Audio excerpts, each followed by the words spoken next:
Hello बच्चों, आज मैं आप लोगों को कुछ दोहे का भावार्थ समझाऊंगी, जिसका शीर्षक है दोहावली। तुलसी मीठे बचन ते सुख उपजत चहुँ ओर, बसी करन या मंत्र है तज दे बचन कठोर। प्रस्तुत दोहे में तुलसीदास जी मीठे वाणी की विशेषता बताते हुए कहते हैं, तुलसीदास जी कहते हैं मीठे बचन ते, कि यदि व्यक्ति की वाणी मीठी होती है, मधुर होती है, तो उससे सुख माने खुशी, उपजत माने फैलती है, चहुँ माने चारों ओर माने तरफ से। व्यक्ति की मीठी वाणी तथा मधुर बोलने से चारों तरफ खुशियाँ फैल जाती हैं। बसीकरण यह मंत्र है। बसीकरण का अर्थ हुआ बस में करने वाला। मंत्र माने मंत्र। यह मीठी वाणी व्यक्ति को अपने बस में करने वाला मंत्र है। तज दे वचन कठोर। तज माने त्यागना, वचन माने वाणी, कठोर माने कठोरता। इसलिए ऐ मनुष्य अपने वाणी की कठोरता का त्याग कर दे। ऐसी वाणी बोलिए मन का आपा खोए, औरन को शीतल करे आपहु शीतल होए। प्रस्तुत दोहे में कबीरदास जी ने वाणी की शीतलता का वर्णन किया है। कबीरदास जी कहते हैं, ऐसी माने इस प्रकार, वाणी माने वचन, बोलिए माने बोलना चाहिए। प्रत्येक व्यक्ति को ऐसे भाषा बोलनी चाहिए, ऐसी मीठी वाणी बोलनी चाहिए जिससे सुनने वाले के मन को आनंद का अनुभव हो, अर्थात जो व्यक्ति उसकी भाषा को सुने वह उससे आनंदित हो जाए, मन का आपा खोए। और यही नहीं, उस वाणी के द्वारा मनुष्य स्वयं अपनी शुद्ध बुद्ध को भी खो दे। मन माने मन, आपा माने शुद्ध बुद्ध, आप अपना नियंत्रण। व्यक्ति उस वाणी के द्वारा दूसरों को भी आनंदित करे और अपने मन को भी हर्षित करे और अपने मन को भी आनंदित करे।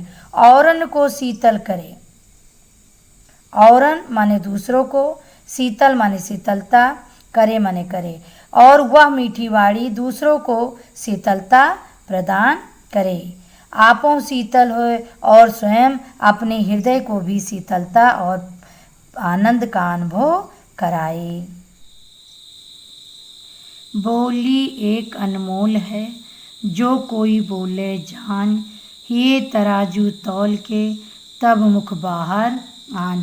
प्रस्तुत दोहे में कबीरदास जी बोली को अनमोल रत्न बताते हुए कहते हैं, बोली एक अनमोल है। व्यक्ति की बोली अनमोल है, उसका कोई मोल नहीं है। अनमोल माने जिसका कोई मोल ना हो। व्यक्ति की वाणी, उसके वचन अनमोल होते हैं। जो कोई बोले जान, जो व्यक्ति बोलना जानता है, वाणी को अच्छी तरह समझता है, वही जानता है कि वाणी अनमोल रत्न है। हिये तराजू, हिये माने हृदय, हिये माने हृदय, तराजू माने तराजू, तौलिए माने तौल करके। इसके लिए हृदय रूपी तराजू में शब्दों को तौल करके तब मुख बाहर आन, तब उसे मुख माने मुंह से, बाहर माने बाहर, आन माने आने देना चाहिए, तब उसे मुख से बाहर निकालना चाहिए।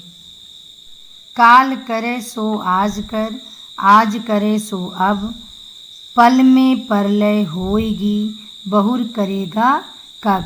प्रस्तुत दोहे में कबीरदास जी ने समय से कार्य पूरा करने के लिए प्रेरित किया है। कबीरदास जी कहते हैं, काल माने कल, करे माने करना, सो माने उसे, आज माने आज। काल करे सो आज कर, जिस कार्य को कल करना है उसे आज करो, अर्थात किसी भी कार्य को समय पर छोड़ना नहीं चाहिए, समय रहते उस कार्य को पूरा कर लेना चाहिए। आज करे सो अब, और जिस कार्य को आज करना है उसे अभी कर लेना चाहिए। उसे, सो माने उसे, अब माने अभी, उसे अभी कर लेना चाहिए। पल में परलय होएगी बहुर करेगी कब। पल माने समय, प्रलय माने प्रलय आना। कबीरदास जी कहते हैं कि एक ही क्षण में कब प्रलय आ जाए ये कोई नहीं जानता है और उस प्रलय में व्यक्ति की मृत्यु हो जाए ये भी कोई नहीं जानता है। बहुर करेगा कब, इसलिए किसी भी कार्य को समय के भरोसे नहीं छोड़ना चाहिए, उसे समय होते ही कार्य को पूरा कर लेना चाहिए, क्योंकि प्रलय आने के पश्चात यदि व्यक्ति की मृत्यु हो जाए तो उसके सारे कार्य अधूरे रह जाएंगे।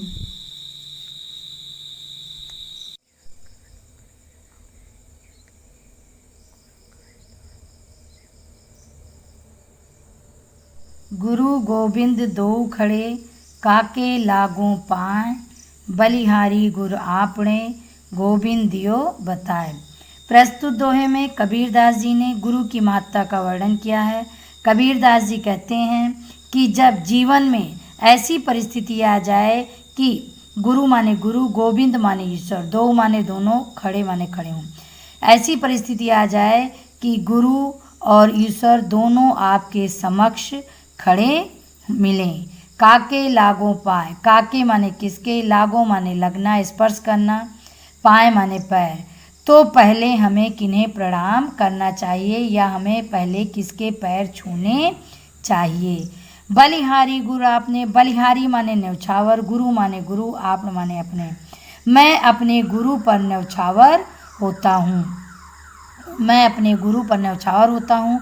गोविंद दियो बताए, गोविंद माने ईश्वर, दियो माने देना, बताए माने बताया, क्योंकि उस गुरु ने ही हमें ईश्वर का साक्षात्कार कराया है, ईश्वर के दर्शन कराए हैं, इसलिए उस गुरु का स्थान गोविंद से ऊंचा है।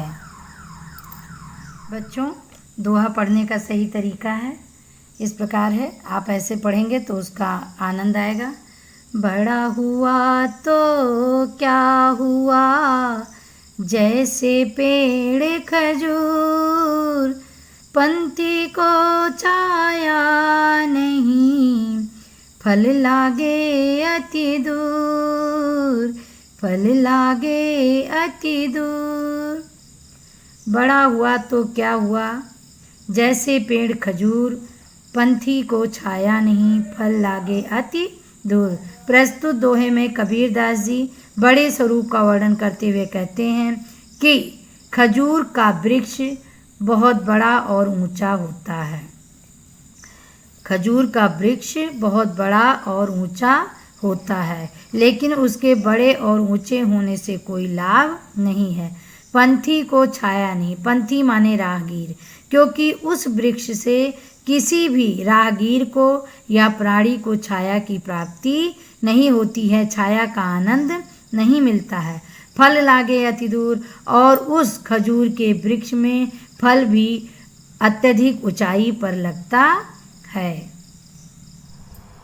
रही मन धागा प्रेम का, मत तोड़ो चटकार, टूट से फिर ना जुरे, जुरे गांठ पर जाए, जुरे गांठ पर जाए। प्रस्तुत दोहे में रहीम दास जी ने प्रेम रूपी संबंध के बारे में बताया है। रहीम दास जी कहते हैं, प्रेम रूपी बंधन को, धागा माने बंधन, मत तोड़ो चटकाए, मत माने नहीं, तोड़ो माने तोड़ना, चटकाए माने झटक करके या आवेश में आकर के। रहीम दास जी कहते हैं कि क्षणिक आवेश में आकर के प्रेम रूपी धागे को कभी तोड़ना नहीं चाहिए, अर्थात संबंध रूपी बंधन को कभी तोड़ना नहीं चाहिए।